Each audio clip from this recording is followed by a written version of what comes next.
Hello,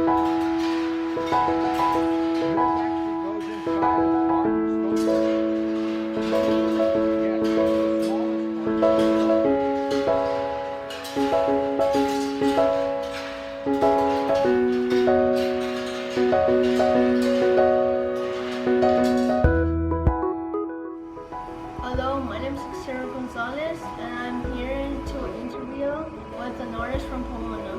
Can you tell us your name? Hi, my name is Dan Romero. Yes, I am an artist from Pomona.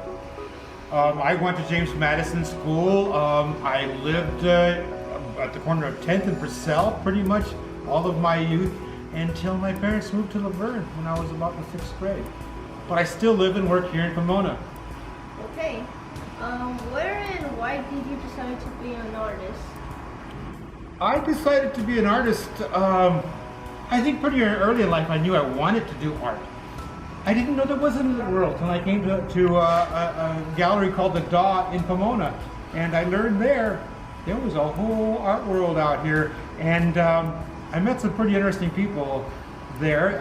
Magoo is one of my favorite people who hung some artwork of ours at a show there. Okay. Who and what inspires your work? Life. Actual life inspires my work. I make things about what I've seen, what I've done, what's going on in the world. Inspiration to me came from movies I saw when I was young. They came from people I met. They came from things that were happening in the news media. I can pinpoint something though that kind of inspired me not only in the art world but in other parts of my life. When I was about 11 years old, my dad took me to see a movie at the Fox Theater in Pomona, basically just around the corner from the Dog Gallery. And the movie that he took me to see was called The Magnificent Men in Their Flying Machines, about an air race held in 1909.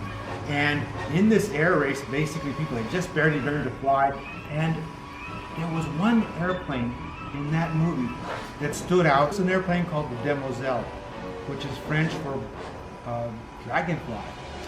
The man who had built it was Alberto Santos Dumont.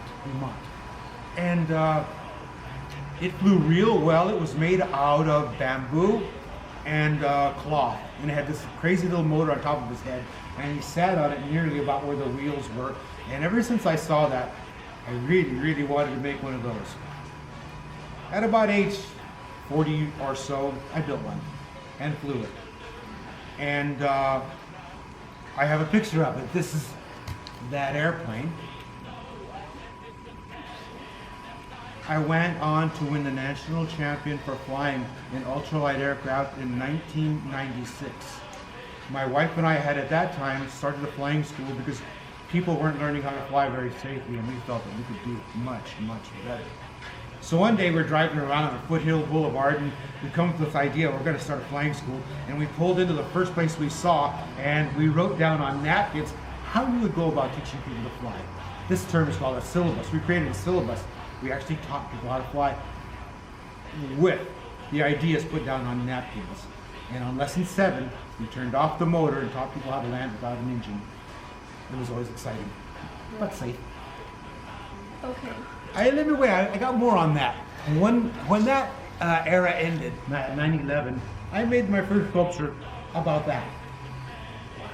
I made a bug that's flying, and that opened up the art world for me. Awesome. What message would you like to share about the importance of art and creativity?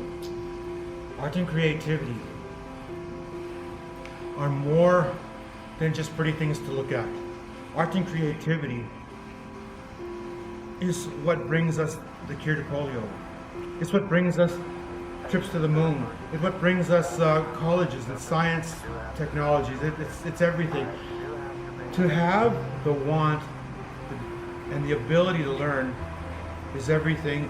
And I may have already said this once before, but the STEAM program used to be called the STEM program, where they encourage young people to study science, technology, engineering, arts, and something the letter N stands for. Maybe mathematics, I'm not sure. But They have included art in that, discovering that most people that win a Nobel Peace Prize have some form of art background or some kind of a current art want. Say a concert pianist is a scientist looking for the cure for Alzheimer's disease and things like that. So, having discovered that, they have included art in the STEM program, changing the name of it to STEAM, and I get to talk at one of these programs next week. I'm looking forward to that. Okay. You're a warm-up for that. All right. Any additional information you think might be of interest that you wish to share with these fourth graders here in Pomona? There's so much I want to tell the fourth graders of Pomona. I was a fourth grader in Pomona. I want to say that look for subjects that interest you. Use what you learn at school about reading, about mathematics, about science, any form of technology that you can get from there. Even music, of course, yeah, music. To further your own studies when you learn what it is that you want to do, fourth graders, because there's going to be something that excites you.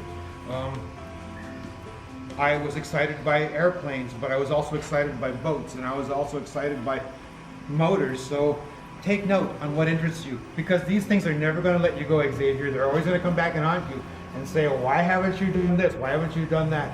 That's what I got. Okay. Thank you. You're welcome.